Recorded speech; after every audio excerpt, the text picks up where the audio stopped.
तनाजुर ये है कि इंडिया को एक चौधरी बनाया जा रहा है, एक हब बनाया जा रहा है चाइना के खिलाफ। अब उसमें इंडिया अपने एडवांटेज ले रहा है, एक तरफ रूस से सारे फायदे उठा रहा है।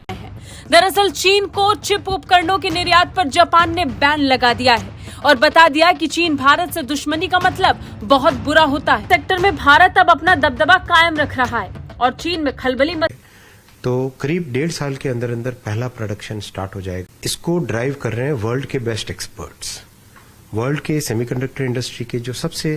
सर, जैसा कि मैंने बताया कि ये खबर जैसा बड़ी खबर है कि इंडिया के फॉरेन रिजर्व्स जो हैं वो $600 बिलियन क्रॉस कर गए हैं। वो कह रहे हैं बहुत जल्द 1 ट्रिलियन तक हमने पहुंचना है, जबकि हमारे जयगन जी, जहां तक ये इस बात का ताल्लुक है कि इंडिया ने 600,000 का जो माइलस्टोन है वो क्रॉस कर दिया, तो ये जाहिर है एक रिमार्केबल अचीवमेंट डेफिनेटली। तो आप देखें कि अब अमेरिका के साथ भी जो जेट इंजन का मुआहदा हुआ है उसमें ये तय हुआ है कि जेट इंजन की टेक्नोलॉजी ट्रांसफर की। इंडिया से खैर कंपेयर तो बिल्कुल भी नहीं हो सकता, लेकिन अगर हम इंडिया को छोड़ के बांग्लादेश की भी बात करें, जो हमारे बाद बना, हमारे में से ही जैसे कहना चाहिए अलग होके बना, वो भी हम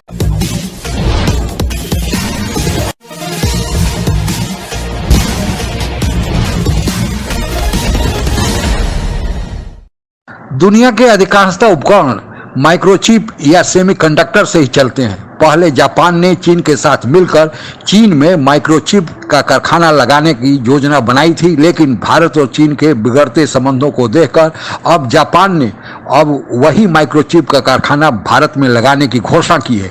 इससे भारत को कितना फायदा और चीन को कितना बड़ा नुकसान होने जा रहा है, जानने की कोशिश करते हैं। दरअसल चीन को चिप उपकरणों के निर्यात पर जापान ने बैन लगा दिया है और बता दिया कि चीन भारत से दुश्मनी का मतलब बहुत बुरा होता है। अब सवाल ये कि ये बैन क्यों लगाया गया, तो इसके पीछे जो सबसे बड़ी वजह है वो ये कि जब भारत में चिप की बड़ी फैक्ट्री लगेगी तो जापान क्यों चीन के साथ जाएगा, और इस प्रतिबंध के पीछे की जो वजह है वो जापान ने बता दी है। चीन इसका यूज अपनी सेना के लिए करता है और यही वजह है कि वो सैन्य उपयोग के लिए उपयुक्त उच्च स्तरीय सेमीकंडक्टर बनाने से रोकने की अमेरिकी नेतृत्व वाले प्रयास के तहत उन्नत चिप बनाने वाले उपकरणों के निर्यात पर जापान का प्रतिबंध है। वो तनाजुर ये है कि इंडिया को एक चौधरी बनाया जा रहा है, एक हब बनाया जा रहा है चाइना के खिलाफ। अब उसमें इंडिया अपने एडवांटेज ले रहा है, एक तरफ रूस से सारे फायदे उठा रहा है। एक सरसरी तौर पर यह बात करके, क्योंकि अगर अमेरिका रशिया के सैंक्शन शुदा आइटम्स और प्रोडक्ट्स को इंडिया में इंपोर्ट करने में उसको कोई एतराज नहीं होता है और अपना मुंह दूसरी तरफ कर लेता है।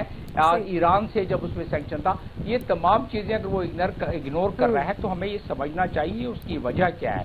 उसकी वजह ये है कि अमेरिका का एक स्ट्रेटेजिक इंटरेस्ट है इंडिया से और उस स्ट्रेटेजिक इंटरेस्ट की पासदारी करते हुए वो हर। सर, जैसा कि मैंने बताया कि ये खबर जैसा बड़ी खबर है कि इंडिया के फॉरेन रिजर्व्स जो हैं वो $600 बिलियन क्रॉस कर गए हैं। वो कह रहे हैं बहुत जल्द 1 ट्रिलियन तक हमने पहुंचना है, जबकि जयगन जी, जहां तक ये इस बात का ताल्लुक है कि इंडिया ने 600,000 का जो माइलस्टोन है वो क्रॉस कर दिया, तो ये जाहिर है एक रिमार्केबल अचीवमेंट डेफिनेटली। इस ट्रैक पे इंडिया चल रहा है।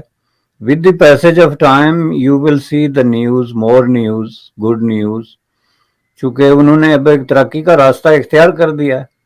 बहुत सारे बैरियर्स जो हैं उन्होंने तोड़ दिए हैं, सीलिंग तोड़ दी है, so you are on the road to success. India से खैर कंपेयर तो बिल्कुल भी नहीं हो सकता, लेकिन अगर हम इंडिया को छोड़ के बांग्लादेश की भी बात करें, जो हमारे बाद बना, हमारे में से ही जैसे कहना चाहिए अलग होके बना, वो भी हम। तो आप देखें कि अब अमेरिका के साथ भी जो जेट इंजन का मुआहदा हुआ है उसमें ये तय हुआ है कि जेट इंजन की टेक्नोलॉजी ट्रांसफर की जाएगी।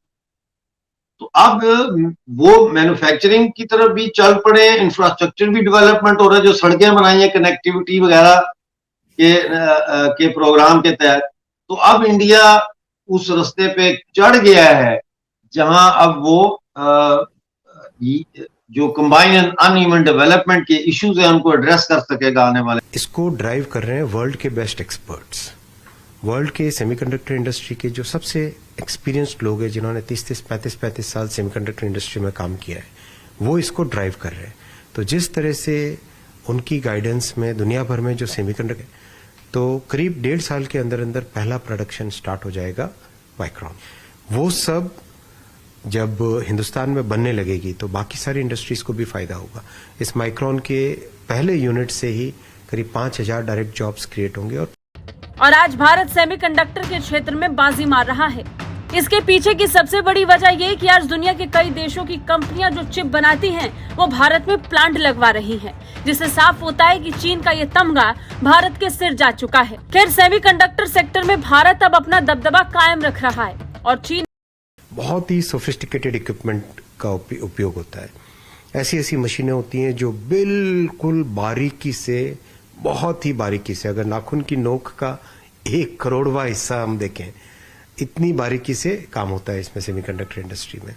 तो ऐसे मशीनें बनाने वाली कंपनी है अप्लाइड मटेरियल्स। उन लोगों ने इंडिया को अपना बेस बनाने का फैसला किया। $300 मिलियन वो इन्वेस्ट के लिए। जो वर्ल्ड की बेस्ट रिसर्च ऑर्गेनाइजेशन है लैम रिसर्च, उन्होंने तय किया है हिंदुस्तान में अपने पूरे ट्रेनिंग के मेथड्स को लेके आए और 60,000 इंजीनियर्स को ट्रेनिंग देंगे अगले। दुनिया में जितने भी माइक्रोचिप बनाने वाले देश हैं उसमें जापान का स्थान सबसे ऊपर है, क्योंकि यहाँ पर चिप बनाने का इकोसिस्टम इतना तगड़ा है कि चाहे कोई भी देश माइक्रोचिप या सेमीकंडक्टर बनाए, उसे जापान से किसी न किसी रूप में मदद लेनी पड़ती है। जापान की सोनी और कियोक्जिया कंपनी पूरी दुनिया में सबसे ज़्यादा चिप बनाने के लिए जानी जाती है और वह भी उन्नत किस्म का चिप। दूसरे स्थान पर ताइवान का स्थान आता है और यह इसकी TSMC कंपनी बहुत ही अच्छी मानी जाती है। इसी ने अभी हाल में ही वेदांता के साथ एक करार किया था साथ बनाने का, लेकिन किसी कारणवश अभी तक वह करार मैटेरियलाइज नहीं हो पाया है। लेकिन तीसरे नंबर पर जो USA की माइक्रोन और इंटेल है, माइक्रोन ने तो बाकायदा भारत में अपनी फैक्ट्री लगाने की घोषणा भी कर दी है। चौथे स्थान पर साउथ कोरिया की सैमसंग कंपनी आती है। सैमसंग के बारे में आप लोग जानते ही होंगे कि कितना ज़्यादा इलेक्ट्रॉनिक उपकरण बनाती है। उन्नत किस्म के जहाँ तक माइक्रोचिप बनाने का सवाल है, जिसे नैनो चिप भी कहा जाता है, वह 3 देश ही, ताइवान, जापान और अमेरिका ही अभी तक बना पाते हैं।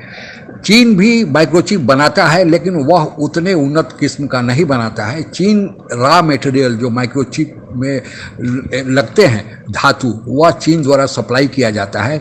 इसलिए चीन की थोड़ी सी दादागिरी इस फील्ड में चलती है। लेकिन उन्नत किस्म के जहाँ तक चिप बनाने का सवाल है, चीन कहीं दूर दूर तक उन्नत किस्म का माइक्रोचिप बना नहीं पाता है। अब चीन उन्नत किस्म का माइक्रोचिप बनाने के लिए जापान के साथ जो करार किया था, वही करार टूट गया है और अब वह कंपनी जापान की है, वह भारत में लगने जा रही है।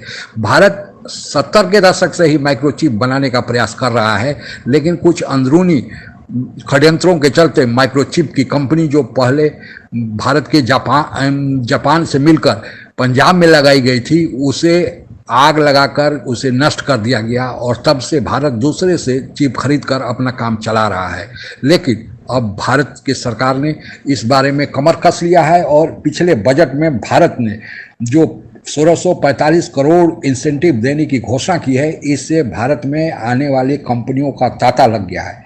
भारत की SPEL इंडिया और भी इंडिया और इन भारत में चिप बनाने में सबसे अभी तक आगे है, लेकिन अभी तक वह संपूर्ण तरीके से चिप अपने यहाँ नहीं बना पाती है। बहुत सारे काम ये कंपनियां दूसरे देशों के मदद से करती है, लेकिन अब भारत एक ऐसी व्यवस्था बना रहा है कि चिप बनाने का पूरा इकोसिस्टम भारत में ही कार्य करेगा।